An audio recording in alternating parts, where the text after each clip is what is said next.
ከዛ ከንትፋ እንደዚህ አለች ኤፌሶን አርጤሜስን ምን አለ ታላቅ አይደለችም አለ አያወራትም አለ መስቀል አያድንም ብሎ አያውቅም ጳውሎስ ጋብርኤል አያድንም ብሎ አያውቅም ድንግልም አታማልድም ብሎ አያውቅም ኢየሱስ ያማልዳል ብቻ ግን ይላል ኤፌሶን አርጤሜስን ጠርቷል አልጠራም ታናሽ ናት ብሏል አላለም እና ታዲያ አርጤሜሳችንን እስካልነካ ድረስ ምን ሆናችሁ ነው ቤት ግቡ ብለው ሰላማዊ ሰልፉ ሲያስገቡ ሟርተኞች ወራሳቸው በሚቀጥለው ቀን እኛ ካንቲባ ቢሮ አይደለም ጳውሎስ ቢሮ ነው የምንሄደው የእግዚአብሔርን ቃል የሐዋርያ ሥራ መጽሐፍ ምዕራፍ 19ን ከቁጥር 1 ጀምሮ በጌታ ስም አነባል። አጵሎስ በቆሮንቶስ በነበረበት ጊዜ ጳውሎስ በላይኛው አገር አልፎ ወደ ኤፌሶን መጣ። በዚያም አንዳንድ ደቀ መዛሙርትን አግኝቶ ባመናችሁ ጊዜ መንፈስ ቅዱስን ተቀበላችሁን አላቸው። እነርሱም አልተቀበልንም፣ እንዲያውም መንፈስ ቅዱስ መኖሩን እንኳን አልሰማንም አሉት። ጳውሎስም ታዲያ በምን ተጠመቃችሁ አላቸው። እነርሱም የዮሐንስን ጥምቀት አሉት። ጳውሎስም ዮሐንስ ጥምቀትማ የንስሐ ጥምቀት ነበር። ዮሐንስም ራሱ ሰዎች ከእርሱ በኋላ በሚመጣው በኢየሱስ ክርስቶስ እንዲያምኑ ተናግሯል አላቸው። እነርሱም ይህንን በሰሙ ጊዜ በጌታ በኢየሱስ ስም ተጠመቁ። ጳውሎስም እጁን በላያቸው በጫነ ጊዜ መንፈስ ቅዱስ ወረደባቸው። በሌሎችም ቋንቋዎች ተናገሩ፣ ትንቢትም ተናገሩ። ሰዎችም በአጠቃላይ 12 ያህል ነበሩ። ጳውሎስም ወደ ምኩራብ እየገባ ስለ እግዚአብሔር መንግሥት እየተናገረና እያሳመናቸው 3 ወር ሙሉ ምንም ሳይፈራ ፊት ለፊት ይናገር ነበር። አንዳንዶች ግን ግትር በመሆን ለማመን ፈቃደኛ አልነበሩም። የጌታን መንገድ በገሃድ ያጥላሉ ነበር። ስለዚህም ጳውሎስ ትቷቸው ሄደ። ደቀ መዛሙርቱንም ለብቻቸው ወስዶ በጢራኖስ የትምህርት አዳራሽ ውስጥ በየዕለቱ ያነጋግራቸው ነበር። ይህንን ማድረጉን 2 ዓመት ስለቀጠለ በእስያ አውራጃ ይኖሩ የነበሩት አይሁድ የግሪክ ሰዎችም ሁሉ የጌታን ቃል ለመስማት ቻሉ። እግዚአብሔር በጳውሎስ እጅ የሚያስደንቅ ተአምራት ያደርግ ነበር። መህረብ ወይም ደግሞ ሰውነቱን የነካ ጨርቅ እንኳን ህመምተኞች ሲወስዱ በሽታቸው ይለቃቸው ነበር። ርኩሳን መናፍስትም ይወጡ ነበር። ቁጥር 23 ወደ ታች ወርዳችሁ በዚህም ጊዜ ስለ ጌታ መንገድ ታላቅ ሁከት ተፈጠረ። ዴማጥሮስ የተባለ አንድ የብር አንጥረኛ የአርጤሜስ ቤተ መቅደስ ምስሎች ከብር ቀጥቅጦ እየሰራ ለሰራተኞች የሚያስገኘው ገቢ ቀላል አልነበረም። እርሱም እነዚህን ሰራተኞች በተመሳሳይ ሙያ የሚተዳደሩትን ሌሎችንም ሰዎች በአንድነት ሰብስቦ እንዲህ አላቸው፣ ሰዎች ሆይ ይህ ስራ ጥሩ ነበር፣ ጥሩ ገቢ እንደሚያስገኝልንም ታውቃላችሁ። ይህ ጳውሎስ የተባለ ሰው ግን በኤፌሶን ብቻ ሳይሆን በመላ የእስያ አውራጃ የሚገኘውን በርካታ ሕዝብ እያሳመነ እንዳሳታቸው ይኸው የምታዩትና የምትሰሙት ነገር ነው። በሰው እጅ የተሰሩ አማልክት በፍጹም አማልክት እንዳይሆኑ ይናገራልና እያለ ይቀጥላል። ወደ ታች ስትቀጥሉ አንድ በጣም ደስ የሚል ቃል ታገኛላችሁ። ምን የሚል? የጌታ ቃል ግን እያሸነፈ ሄደ ነው የሚለው። ተጠመቅ በሚል ሐሳብ ነው ዛሬ እግዚአብሔርን ቃል የማካፍላችሁ። እንዲያውም እንጠመቅ ላድርገው፣ እንጠመቅ። በቃኝ የሌለበት የመንፈስን ሙላት ህይወታችን ላይ እንደገና እንጠማ። ጳውሎስ ምዕራፍ 19 ላይ ስንመለከት የኤፌሶንን ቤተክርስቲያን ለመጎብኘት ሄዶ እናያለን። ባነበብነው ክፍል ጳውሎስ ወደ ኤፌሶን ከመምጣት አስቀድሞ የኤፌሶንን ቤተክርስቲያን ብዙ ያገለገሉና ዋጋ የከፈሉ አቂላና ፕሪስቂላ የሚባሉ ሁለት ሰዎችና እንዲሁም ደግሞ አጵሎስ አሉ እና አቂላ ፕሪስቂላና አጵሎስ በነበሩበት የቆሮንቶስ ከተማ ደግሞ ጳውሎስ ከተማው ላይ ገብቶ እጅ የጫነባቸው 12 ደቀ መዝሙር ጨምሮ ሌሎች ብዙ ደቀ መዝሙርት በከተማይቱ ላይ ይኖራሉ። በጌታ የሚያምኑ የክርስትና ሃይማኖት ተከታዮች የሆኑ ነገር ግን የኤፌሶንን ከተማ አርጤሜስ የሚባል የኤፌሶን ጣዖት የሴት አማልክት ጣዖት ከተማው ላይ ገናና ሆነው እንደ ማንኛውም ሃይማኖት አቻ ለአቻ እየተጫወቱ በኤፌሶን ከተማ ይኖራል። የኤፌሶንን ከተማ የምትቆጣጠር ይቺ የሴት አማልክት ለሴቶች ፍሬ የምትሰጥ ልጅ እንዲወልዱ የምታደርግ እንደሆነ ሁሉ ይታመናል። ኤፌሶን ደግሞ በጊዜው ከነበረ ዓለም አቀፍ ካሉ ከተማዎች ሁሉ በሰባተኛ ደረጃ ገናናና የባለጠጋ ከተማ ናት። በዚህ ከተማ ጳውሎስ መጣና ከተማይቱ ውስጥ በጌታ ኢየሱስ ክርስቶስ የሚያምኑ ሰዎችን አገኛቸው። ለምንድነው ጳውሎስ ወደ ቆሮንቶስ ከተማ ከመጣ በኋላ ያገኛቸውን ጴንጤዎች ወይም ደግሞ ያገኛቸውን ክርስቲያኖች አግኝቶ ኪቦርድ አላችሁ ያላለው? የማምለኪያ አዳራሽ አላችሁ ወይ ያላለው? ስንት አባላት አሏችሁ ያላለው?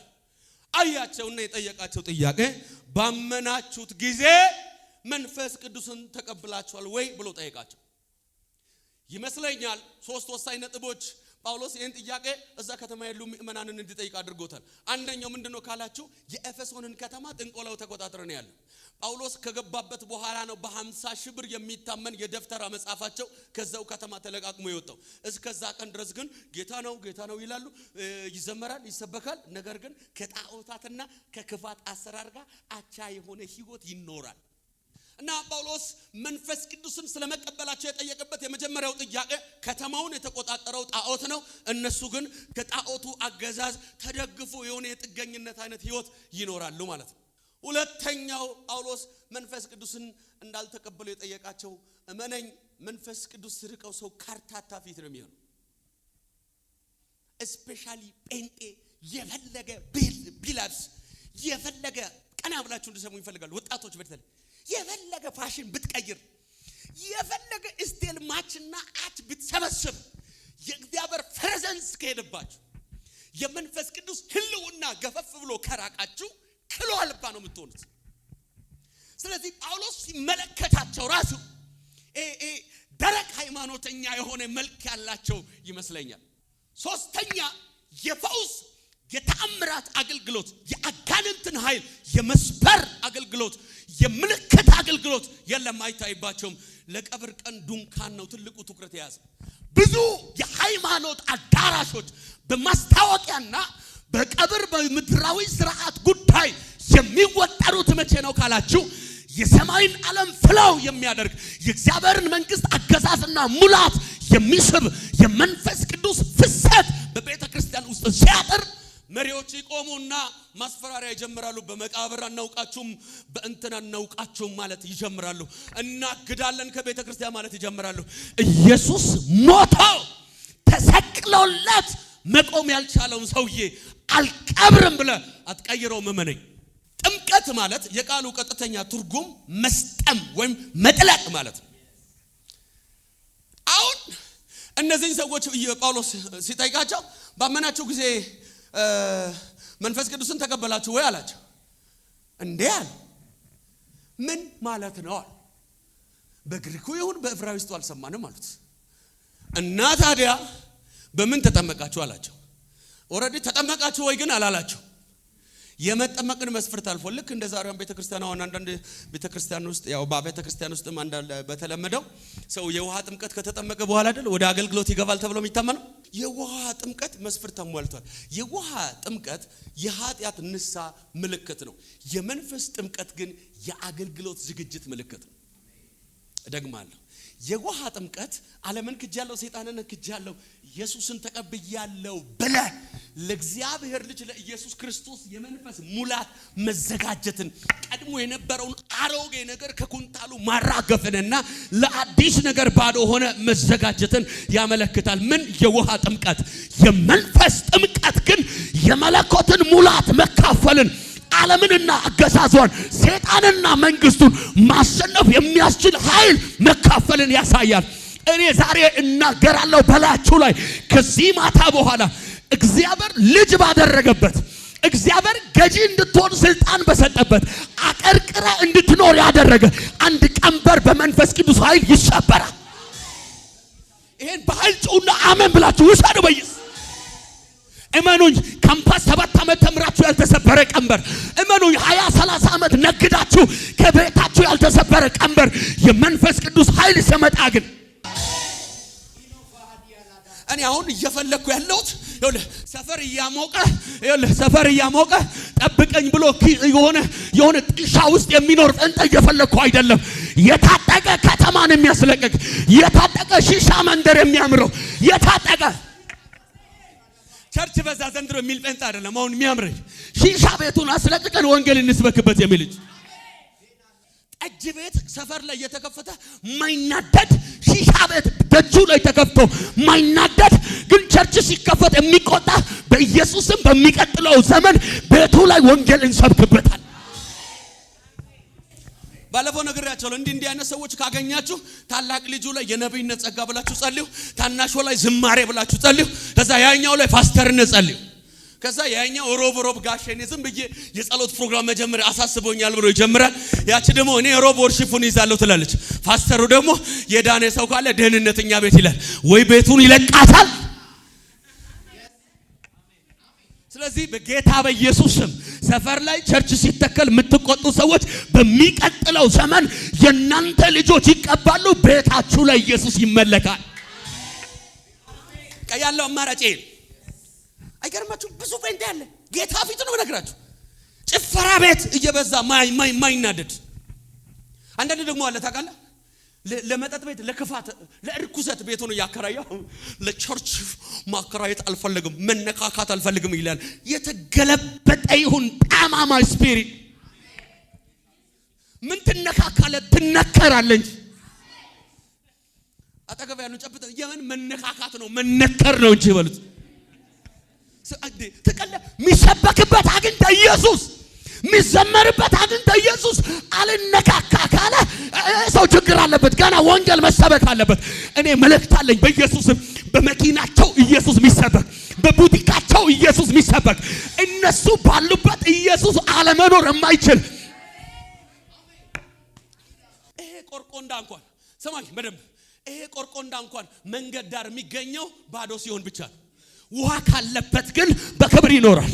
ስማኝ ይሄ ሃይላንድ እንኳን ያለ ውሃ መኖር ካልቻለ እኔ የዋጀኝ ኢየሱስ አይኖርብኝ። እኔ የተሰቀለልኝ የደም ዋጋ የከፈለልኝ ኢየሱስ የማይኖርብኝ ህይወት የለኝም የሚል አንድ ሰው ጮሆ አሜን ይባል። ባይዘ እውነተኛ ጥምቀት ስትጠመቅ አንተ ብቻ አይደለም የምትጠመቀው፣ ነገር ሁሉ ነው የሚጠመቀው። አንዳንድ ህንጻ ላይ በከተማው መሃል ላይ ኢየሱስ ጌታ ነው ህንጻ ይላል። ይሄ እኮ በቃ ወንጌል አላችሁ ከነገር ኢየሱስ ጌታ ነው ህንጻ። እኔ ግን ጌታ ያለኝ ይሄ ነው። ምንም ማሳ እንዳለበት አይታወቅም። ውሃው ዝም ብለህ ስታይ ባዶ ይመስላል።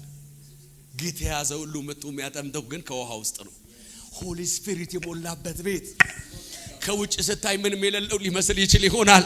ደሞዝ ሲታሰብ ጥቂት ይመስል ይሆናል። ኢንካሙ ምንድነው ተብሎ ሲታይ ቢል ቢፈተሽ ገቢዎች ቢመጡ የሚቆጠር ነገር ላይኖረው ይችል ይሆናል። ነገር ግን አንተ ሲጠመድ ሲታይ የምታየው ጎድሎ አይደለም፣ የምታየው ነቀፈታ። እኔ መልእክት አለኝ ዛሬ የመንፈስ ቅዱስ ጥምቀት ትቀበላላችሁ። በሚቀጥሉ ሲዝኖች በኢየሱስም የእግዚአብሔር ክብር በእናንተ ሆኖ ለዓለም ይታያል። ጳውሎስ አያቸውና ዝም ብለው ጥቅስ የሚያበዙ ሰዎች ናቸው። ከኔ ጋር ናቸው። ምን የሚያበዙ ጥቅስ። አንዳንድ ሰው ታውቃለህ ካፌ አግኝተው ጥቅስ በጥቅስ ነው የሚያደርግ። 20 ዓመት አገልግያለሁ ነው የሚለው። እያገለገልኩ ነኝ አይደለም 20 ዓመት አገልግያለሁ በጣም እጸልይ ነበር ነው የሚለው። አንተ እንዳትጸልይ ማድረግ ከፈለገ ድሮ ቀረ ብለው የሚጀምረው በእኛ ዘመንማ ይላል አለ እኮ እሱም ዘመኑ የጋራ ነው ያሁኑ። ከዛ ጥቅስ በጥቅስ ነው የሚያደርገው። በቃ ወዲ ልክ እንደ ጎበዝ አጥቀይ ወደዛና ወደዚህ ነው የሚወረውርብህ። እየጠጣ ነው የሚጠቅስብህ። ከዛ ከፈለገ አትጠጣ የሚል የለም። ከዛ ተረስ እስከ ራእይ አንብቤያለሁ ይላል። እሱ አትጠጣ የሚለውን ሲፈልግ ከመጠጥ ቤት አቋርጧል። እኔ ግን አድርግ የሚለውን አገልግል የሚለውን ለክብሬ ኑር የሚለውን ጀምሬ ዳር አልደረስኩም፣ መሃሉ ጋር ነኝ። አጠገብ ያለውን ዳር አይደረስም በሉት። ሰምጠ መቅረት ይሁንልህ በኢየሱስ። አገኛቸውና ባመናችሁ ጊዜ መንፈስ ቅዱስን ተቀበላችሁ ወይ ብሎ ሲጠይቃቸው አራ እንደዛ የሚባል መኖሩን ራሱ አናውቅም። እና በምን ተጠመቃችሁ ሲባል አልተጠመቅንም አይደለም ያሉት፣ በዮሐንስ ጥምቀት ነው አሉት። ከዛ ዮሐንስማ ለንስሐ በውሃ አጠመቃችሁ፣ ደግሞም ኢየሱስ ሊያጠምቃችሁ ላለው ለትልቁም ጥምቀት አዘጋጃችሁ። አሁን አቅም ያሳጣችሁ ከተማው ላይ ድል አድራጊ እንዳትሆኑ ያደረገ አንድ የሚቀር ጥምቀት አለ ያላቸውና ወንዝ አልወሰደም። 12 ነበሩ ይላል ማጋዲያናማስ። ያውላችሁ ኮሌጅ ያስገባ ቴዎሎጂ ትምህርት ቤት አይልም። 12 ነበሩና ተራ በተራ እጁን ጫነባቸው ይላል። ሰማኛው። ከዛ በኋላ ጳውሎስ ለ3 ወር ብቻ በኤፌሶን ከተማ ማገልገል ጀመረ። እያገለገለ ለዘመናት እነሱ እየሰበኩ የጠንቋዮቹ ከፍታ አልተነከም። ጳውሎስ ግን እያገለገለ የሚገርመው ከሰውነቱ ላቡን እየጠረገ የሚይዝበት መረብ። አሁን እኛ ዘመን ቢሆን ምድር ነው ብትናወጠው። በቃ ደብዳቤ በደብዳቤ ፌስቡክ ይለጣጠፋል። ምክንያቱም ሰውየው ላቡን ጠርጎ የሚጥልበት መረብ ለመናጠቅ ይሻማሉ። ምን ይተፈጠራል ሲባል በሽተኞች ይፈወሱበታል። ቆይ ስማ፣ የተጸለየበት ብሎ አቅርቦ አይደለም ይዞት እየሄደ ጨርቁ ለፈውስ ይፈለጋል። ከምን የተነሳ ሲባል ከመንፈስ ቅዱስ ኃይል የተነሳ። ጳውሎስ አንድ ኮንፈረንስ አገልግሎ አንተ 1000 ሰው ከተማ ውስጥ አጋንንት ያወጣል። ባይዞ እቺን በደንብ ስሙ። አጋንንትን የማስወጣት ጸጋ ያልነበረባቸው ሰዎች ጳውሎስ ኤፌሶን ላይ ባገለገለው የአገልግሎቱ ተጽዕኖ ከተማ ውስጥ አጋንንት ያወጡ ነበር። እነዚያ የአስቃዋ 7 ልጆች ራሱ የካህን ልጆች ሆነው መንፈስ ቅዱስ የሚባል ንክክ የላቸውም። በጣም ያናደደኝ አስቃዋ ለሚባል ካህን እንደዚህ የሚያደርጉ 7 ልጆች ነበሩት ይላል። ምን የሚያደርጉ? ጳውሎስ በሚያዘው ጌታ ስም ኢቭን እንደው መንፈስ ቅዱስ ብቻ አይደለም፣ እነዚህ ደግሞ ስለ ጌታም በደንብ አያውቁ እና ጳውሎስ ውጣ ያለ በሚያስወጣው ሰውዬ ስም እኛም እናስወጣለን ብለው ጨርቅ እየጣሉ አጋንንት ይወጣላቸው ነበር። አንድ ቀን ጥሎባቸው አለቃ ላይ ወጥቶ ነው ጉድ የሆኑት። ታዲያ እነዚህም የአስቃዋ ልጆች በጨርቅ ውጣ ጳውሎስ በሚያዘው ጌታ ስም እያሉ እያስለፈለፉ እያስወጡ አንድ ቀን እንደ ቅድሙ እንደኛው ሰውዬ ደረሱበት። አንዱ ላይ ታዞ ቤት ውስጥ ገባ። ባይዘው ገፍታችሁ አንብቡ። በር ዘግቶ ቦጫጨራቸውና ከቆሰሉ በኋላ ትቶት እነሱ ወጥቶ ሄዱ ነው የሚለው። ውስጥ ገብቶ ጸሎት ክፍል ይሁን የሰው ክፍል ይሁን ያው በእኛ ዘመን ከሆነ ጸሎት ክፍል ይሆናል ብዬ እና አስገብቶ ልክ ሲያስገቡት አጋንንቱ ነው ቀድሞ ኢንተርቪውን የጀመራቸው። እኛን አይደለ መቼ ገባ ምን አረክ ምንለው እሱኛው ልክ ሲያስገቡት እነማን ናችሁ ብሎ ነው የጀመረው። ጳውሎስን አውቃለሁ፣ ጳውሎስ የሚሰብከውን ጌታ አውቃለሁ፣ እናንተስ ከወዴት ናችሁ ብሎ ጀመራቸውና ምን ሰጠን ወይ ቃል አይጠቅሰው ወይ ያዙት ነገር የለ ወይ የመንፈስ ቅዱስ ፓወር ያላቸው ወይ ደግሞ ጠቅሰው የሚያወሩት ቃል የላቸው። ከዛ ቦጫጨቃቸው ይላል፣ አቆሰላቸው ነው የሚለው። የሚገርመው ግን ከዛ በፊት ብዙ አጋንንት አስወጥቷል። እኔ ደስ የሚለኝ እሱ ጋር ነው። እንደው እንኳን አስወጡ። ኧረ አሜን በሉ። ሰው ይሆን አትግደለው እንጂ ምንም አድርጋ አስወጣልኝ። እና ብዙ ቀን ምንም ሳይገባቸው ማለት ነው ጨርቁን የጳውሎስ ይዞ ማለት ከተማ ላይ ልክ እንደ ማንቸስተር ጨዋታና እዚህ ማንቸነኝ የሚሉ ሰዎች ማለት በተመሳሳይ ሰዎችም ወይ ጳውሎስ አይደሉም ወይ ጳውሎስ የሚሰብከውን ጌታ አያውቁም፣ ጳውሎስ በሚያገለግለው ጌታ እያሉ ከተማ ላይ አገልጋዮች ናቸው የሙሉ ጊዜ።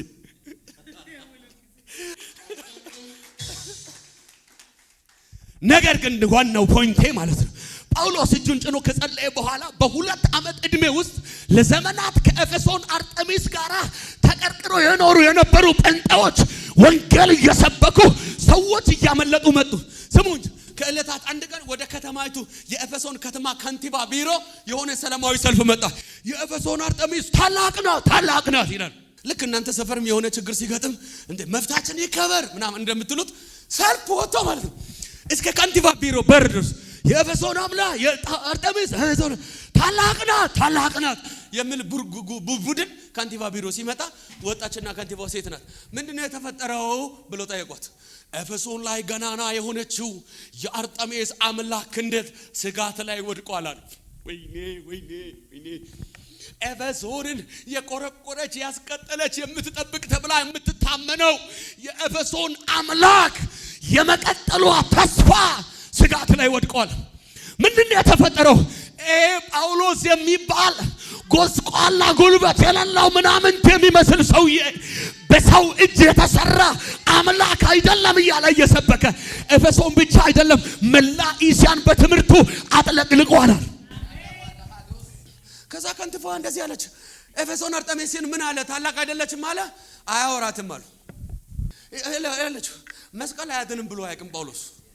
ምን አገባ? ጋብርኤል አያድንም ብሎ አያውቅም። ድንግልም አታማልድም ብሎ አያውቅም። ኢየሱስ ያማልዳል ብቻ ግን ይላል። አልገባችሁም? ኤፌሶን አርጤሜስን ጠርቷል አልጠራም? ታናሽ ናት ብሏል አላለም? እና ታዲያ አርጤሜሳችንን እስካልነካ ድረስ ምን ሆናችሁ ነው ቤት ግቡ ብለው ሰላማዊ ሰልፉን ሲያስገቡ ሟርተኞች ወራሳቸው በሚቀጥለው ቀን እኛ ካንቲባ ቢሮ አይደለም ጳውሎስ ቢሮ ነው ምን ሄደው ስማ ያለ የማነቃቂያ ኮንፈረንስ ላይ አይደለም ውጣ እያለው ጳውሎስ ያስወጣው የመንፈስ ቅዱስ ኃይል ወደ ኤፌሶን ከተማ ሲመጣ አጋንንት ከጉባኤ አይደለም የወጣው ከቤቱ ነው የወጣው። ሟርት የወጣው ከቸርች አይደለም ካለበት ቤት ነው የወጣው። ስማይ የከተማው ጠንቋዮች ደብተራቸውን ተሸክሞ ወዴት ነው? ጳውሎስ ጋር። ምን ልታደርጉ? የኛ ውሃ ጠጥቷል የሱን እንከፈላለን። በእኛ እጅ ከሚሰራው ታምራት በጳውሎስ እጅ የሚሰራው በልጧል እና ሲባል ይሄ ደብተር ይቃጠልና የኛውን መጽሐፍ እንካፈላለን። ከዛ ያለ ዋጋቸው ቢተመን 50,000 ብር የሚያወጣ መጽሐፍ ጳውሎስ ቆሞ አቃጠለ። ምን አይነት ሰውዬ ነው? እንደዚህ ጌታ የሚያስጨሆኝ ሰው አገኘው ብሎ ነው። እንደዚህ የሚያስነግረኝ የሆነ ሰው እዚህ ጉባኤ እግዚአብሔር አይቶ ነው። ከዚህ ማታ ጀምሮ እያዩሽ መቆም የማይችሉ አረ በደንብ አሜን በሉ እንጂ ትንቢት እንደሚሰማ ሰው አሜን በሉ እንጂ።